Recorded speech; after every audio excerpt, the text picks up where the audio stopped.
خاوتي خواتاتي اهلا وسهلا مرحبا بكم يا جماعة الخير. Bonsoir tout le monde. Azul Fellaoun wa salam alaikum. Nous sommes le 27 février 2024. J'insiste beaucoup sur la date parce que cette date restera une date charnière, une date historique, une date qui démontre encore une fois, peut-être de façon encore plus alarmante, plus monstrueuse, plus dégueulasse, la mauvaise éducation des dirigeants algériens, la délinquance morale, leur déchéance morale, leur comportement de voyous. L'Algérie est devenue une voyoucratie. Une voyoucratie absolue. Vous savez, il y a un grand écrivain français qui s'appelle Jean Rostand, qui avait dit un jour « Rien n'invite à la dignité comme le souvenir d'une bassesse inopérante ». Rien n'invite à la dignité comme le souvenir d'une bassesse inopérante. Aujourd'hui, nous sommes devant une bassesse inopérante. C'est celle de l'APS. L'APS, quand même, l'APS, agence de presse de l'État algérien, financée par l'argent public de l'Algérie, par des dotations de l'argent public, par des dotations du ministère de la Communication. Elle a fait une dépêche aujourd'hui. Je ne sais pas comment la classer. Dans aucune école du journalisme, répartie sur la planète, on ne peut classer un tel contenu, un tel écrit. Ce n'est ni une dépêche, ni un écrit, c'est un tract d'insultes. L'APS qui voulait confirmer, soi-disant, ou là, qui voulait démentir les informations portant sur relatives au report des élections présidentielles. D'où nous avons été, nous, Algérie Part et votre serviteur Abdou Samal, l'initiateur de ces informations. Effectivement, nous avons été le premier média qui a parlé du scénario d'un report éventuel des élections présidentielles. كتبناها وقلناها والإميسيون راهي هنا دوك نوريها لكم. Et nous avons prévenu contre ce danger. C'était le 19 février 2024. Nous avons fait un podcast vidéo. Nous avons écrit un article aussi sur algeriepart.com qui a fait des ravages, qui a soulevé beaucoup de polémiques et qui a provoqué un énorme buzz parce que nous avons mis le point où là nous avons mis la main sur la véritable blessure, sur la véritable plaie, qui est le manque de transparence, l'opacité du régime algérien. Nous avons même révélé comment et pourquoi des officines, des lobbies au sein du pouvoir algérien militent et veulent entraîner l'État vers un scénario catastrophe qui serait le report des élections présidentielles prévues en décembre 2024 et le prolongement de façon illégale et immorale du mandat présidentiel actuel d'Abdelmadjid Tebboune. Nous avons donné nos arguments, nous avons donné les faits, on a même expliqué que beaucoup de personnalités politiques se posent des questions. Je rappelle que quelques jours au début de ce mois de février, c'est Abdelkader Bengrina, c'est pas moi, c'est Abdelkader Bengrina qui a rapporté lors d'une intervention de plus d'une quarantaine de minutes, lors d'un passage de 2 minutes concernant les élections présidentielles, c'est lui qui a émis l'hypothèse d'un report des élections. Ce n'est pas moi. Je ne suis pas le seul. Louise Hannoun, elle-même, elle avait parlé de la difficulté d'organiser un scrutin présidentiel dans les conditions politiques et diplomatiques et géopolitiques difficiles que traverse l'Algérie. Je ne suis pas le seul. Abdelrazak Makri, lui-même, il a émis des doutes. On ne sait pas vers quoi on se dirige. Le pouvoir ne nous communique pas, ne nous parle pas, ne communique aucune information sur la feuille de route. Effectivement, il n'y a pas de débat en Algérie depuis le début de l'année 2024, depuis la fin de l'année 2023. Pas un mot, pas une déclaration, pas une position, pas une démarche n'a été entreprise par le pouvoir algérien concernant les élections présidentielles de décembre 2024, comment elles seront organisées, qui peut être candidat, qui va être le candidat, quel est le projet, est-ce que Abdelmadjid Tebboune est candidat pour son deuxième mandat, rien n'a été dit, rien n'a été fait. On est en train d'agir et on se comporte et on gère et on dirige l'Algérie plutôt comme si ces élections n'étaient inexistantes, comme si elles n'allaient pas avoir lieu. Donc là, on a enquêté, on a investigué, on a parlé à des sources bien introduites au sein du pouvoir algérien et on a obtenu un scoop. Le scoop, c'est qu'il y a une feuille de route qui est en préparation depuis la fin de l'année 2023, un scénario sur lequel travaille l'État algérien d'une probable prolongation du mandat d'Abdelmadjid Tebboune et d'un report des élections présidentielles, parce que les conditions ne seraient pas réunies pour organiser ces élections. Et les partisans de Tebboune essaie de voir à travers ce scénario un subterfuge pour mieux préparer,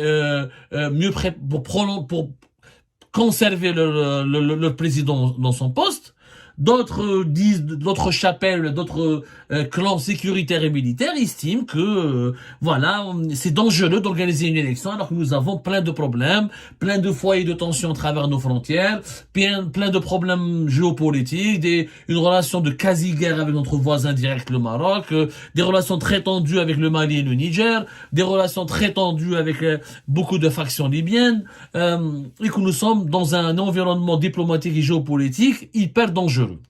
Bon, nous avons expliqué cela le 19 février dernier, on a donné les arguments, on a donné des explications factuelles, fahamna qui pour, qui contre le report des élections présidentielles, on a expliqué que le mandat d'Abdelmajid Tebboune doit se terminer le 19 décembre prochain, quoi qu'il en soit, et que normalement la convocation du corps électoral doit se faire début septembre 2024, parce que les élections devront s'organiser avant le 12 décembre 2024, et que la campagne électorale devra commencer début de novembre 2024, et que, en l'absence de communication, de transparence, d'un débat politique, aucune animation sur la scène politique, personne ne parle, personne n'ose parler, et je ne suis pas le seul. Abdou Samar n'est pas le seul à avoir eu des sources et à avoir obtenu des informations qui parlent d'un éventuel scénario de report des élections présidentielles.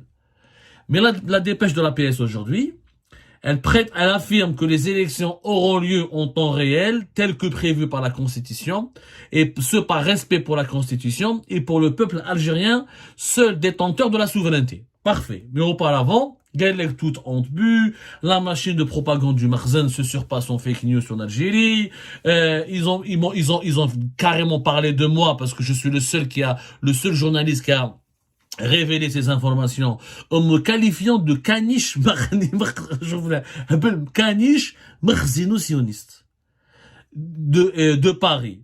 Et que, à cause de moi, cette information s'est développée plus tard à plusieurs radios françaises, parce que c'est RFI, ils en ont parlé, plusieurs médias français ont commencé à en parler, et tous ces médias, bien sûr, sont manipulés par le Makhzen. On est tous manipulés par le Makhzen. Voilà, je comprends pas. On est tous manipulés par le Makhzen. Selon le régime algérien, on est tous des makhzino-sionistes. On n'est pas capable d'être indépendant, on n'est pas capable d'être autonome, on n'est pas capable de faire du journalisme indépendant. Il n'y a que le régime algérien qui est émancipé, qui est indépendant, qui est libre. Une dépêche les fait à 3 paragraphes. 3 paragraphes. 3 paragraphes et une phrase. Je n'ai jamais vu une agence de presse publique, qui plus est, même en Corée du Nord, même au Burundi, même en Érythrée, même dans les régimes les plus arriérés, les pays les plus arriérés politiquement de la planète, je n'ai jamais vu une agence de presse publique qui diffuse une telle dépêche. Juste pour insulter un journaliste de caniche. Un État qui se mobilise contre un journaliste pour m'insulter de caniche. C'est extrêmement grave. Je trouve le niveau, la déchéance, le niveau bas, la bassesse. Elle dit il y a la bassesse inopérante dont j'ai parlé tout à l'heure en commençant par citer Jean Rostand. C'est la bassesse inopérante qui ne me touche pas. Moi, je n'ai pas été humilié. C'est l'État qui a été humilié. Yahmir, celui qui est à l'origine de cette dépêche, tu as humilié l'État. Tu as rabaissé l'État algérien pour publier une telle dépêche, pour s'attaquer à un journaliste en le qualifiant de caniche, en utilisant les moyens de l'État, les moyens publics, les finances publiques et la voix officielle de l'État algérien. Vous auriez pu vous contenter de démentir qu'il y aura les élections. Mais pourquoi le président de la République ne s'est pas exprimé alors? Pourquoi Abdelmajid Tebboune, il était à Tindouf, il a fait des sorties, il a fait des déclarations, il a fait plusieurs messages, la journée d'Al-Shahid, etc. Pourquoi il n'a pas parlé des élections présidentielles? Pourquoi Tebboune ne veut pas confirmer l'organisation des élections présidentielles? Il ne donne pas au peuple algérien la direction vers laquelle notre pays va se diriger. Et pourquoi il s'exprime pas? Est-ce qu'il va être candidat ou pas? Nous sommes à la fin du mois de février. Nous sommes à moins de 6 mois de la convocation du corps électoral. C'est réellement, notre information n'était pas vraie. Ils n'auraient pas réagi avec autant de violence. Ils n'auraient pas réagi avec autant de véhémence, avec autant de virulence. C'est violent. Ça prouve qu'on les a dérangés. Ça prouve qu'on les a... regardez comment ils parlent. Tournez-vous vers le palais, tournez-vous, messieurs du Makhzen, un conseil d'amis. J'ai jamais vu une dépêche. Je n'ai jamais vu une agence de presse qui parle comme ça. Messieurs du Makhzen, un conseil d'amis. Une agence de presse qui donne des conseils d'amis. Qui vous veut du bien. Tournez votre regard plutôt vers le palais royal au lieu d'El Moradia. Ça, c'est pas une agence de presse, c'est pas un journaliste qui a écrit ça. Ça, c'est un conseiller à la présidence qui a été dérangé, parce qu'il n'y a pas de fumée sans feu. Cela prouve que l'impact de nos révélations a été préjudiciable pour ces gens-là qui sont à l'origine de cette opération de communication propagandiste. Ça veut dire que nous avons eu un impact solide, un impact sérieux, que nous les empêchons de dormir, que ça les a terrassés, que ça les a bousculés, et donc on a eu raison. Vous étiez vraiment en train de préparer un scénario d'une report des élections. Qui chef vous belez, toute la presse internationale commence à en parler, et que l'opinion publique commence à en parler dans les cafés, sur les réseaux sociaux, et que même au sein de l'État algérien, et au sein du régime algérien, des voix ont commencé à s'élever. Parce que juste après nos révélations, Louisa Hanoun en a parlé, l'année 2024 sera sensible, la plus compliquée. En bas, c'est Ahmed Ghazali. C'est Ahmed Ghazali l'a parlé, la justice, l'état de droit. Ils ont eu peur. On parle des présidentielles d'El Moradia, les artisans de ce scénario catastrophe, les artisans du malheur, les égoïstes qui voulaient plonger notre pays dans les abysses d'une nouvelle crise d'instabilité politique pire que celle de décembre 2019, ont paniqué. Ils ont bien vu qu'il y avait une levée de boucliers contre ce scénario. Eux, ils voulaient banaliser, ils voulaient instaurer une banalité dans le climat politique. Personne ne parle des élections. Le ramadan arrive. Ensuite, après le ramadan, c'est l'été. Ils voulaient attendre la rentrée sociale pour essayer de manipuler l'opinion publique nationale et internationale en invoquant, comme au Sénégal, des circonstances exceptionnelles pour reporter les élections présidentielles. Nous leur avons coupé l'herbe sur le pied. Je suis fier qu'avec Algérie Part, on a poussé le loup à sortir de sa cachette. C'est ça, le loup est sorti de sa cachette. Ah, les loups sont sortis de leur caverne. Et maintenant, ils nous confirment que les élections auront lieu. Dans ce cas-là, que le président de la République communique officiellement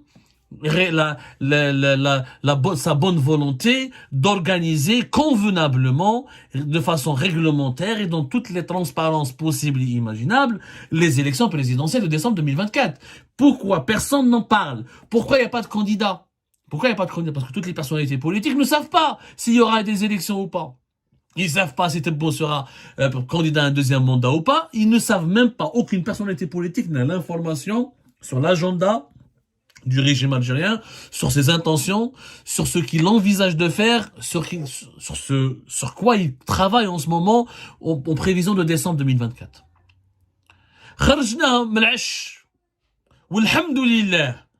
Nous avons obtenu notre objectif. Moi, mon objectif, je le dis, c'était de les faire réagir. C'était mon objectif. J'ai atteint mon objectif. J'ai fait toutes les enquêtes minutieuses. Et j'ai fait ces révélations. Et j'ai même apporté de la provocation. Je l'avoue, j'ai même mis en valeur le danger encouru par le pays. Et j'ai mis en lumière les risques qui pèsent sur l'avenir de l'Algérie. Pour provoquer un électrochoc, pour provoquer un débat et pour provoquer un séisme au sein du pouvoir algérien afin de les faire réagir. Ils ont réagi. Ils reconnaissent qu'ils veulent maintenant organiser les élections. Si vous voulez organiser les élections conformément à ce que dit la Constitution, donc vous devez aussi respecter la Constitution jusqu'au bout, garantir le droit à des candidats opposants de participer à ces élections, garantir la liberté d'expression, donc libérer les détenus politiques et libérer la liberté et relâcher la liberté de la presse, laisser les médias parler, qu'il y ait des débats, des meetings, des rassemblements, des rencontres, des échanges, des dossiers de candidature en préparation, libérer l'initiative. Pourquoi si vous voulez organiser des élections présidentielles et vous empêchez les médias de s'exprimer, vous fermez les partis d'opposition, vous pourchassez les opposants, vous condamnez à mort les journalistes, vous remplissez les prisons de détenus politiques. Vous imposez une chape de plomb. Vous empêchez tout le monde de parler. Comment peut-on organiser une élection présidentielle dans de telles conditions? Ah non, on parle du respect de la Constitution. Le respect de la Constitution exige des élections plurielles, transparentes, rigoureuses, et dont le résultat doit émaner de la volonté populaire. J'attends encore une fois le discours et la réaction de M. Abdelmajid Tebboune. Quant aux insultes de l'APS et des conseillers du palais présidentiel d'El Mouradia qui écrivent ces cacas nerveux, je n'ai qu'à exprimer mon indignité et à leur répéter encore une fois cette belle citation de Jean Roustan: la bassesse, rien n'invite à la dignité comme le souvenir d'une bassesse inopérante. Rien n'invite à la dignité comme le souvenir d'une bassesse inopérante. Votre bassesse, elle est inopérante. Vous pouvez me traiter de caniche, de chien, de chiot, etc. Les lecteurs et les lectrices d'Algérie Part connaissent nos valeurs. Les Algériennes et les Algériens commencent à comprendre votre jeu. Ils connaissent nos valeurs, notre audience, l'impact de nos informations. Le fait que nous réussissons à vous faire réagir, à vous obliger à sortir de vos cachettes et de vos abris de fortune, cela prouve notre crédibilité. Et c'est déjà en soi une démonstration de force de notre crédibilité. Mais instrumentaliser une institution de l'État comme la PS pour véhiculer de telles insultes, c'est extrêmement grave. C'est extrêmement grave. Et nous attendons de voir, suivant le menteur jusqu'à la porte de chez lui, jusqu'à la porte de sa maison. Nous allons vous suivre et on verra si réellement vous avez envie, vous avez la volonté d'organiser des élections conformes aux standards démocratiques. Mais nous vous prévenons dès maintenant, que vous ayez envie ou pas, vous n'aurez pas le choix. Parce que cette fois-ci, le peuple algérien aura son mot à dire.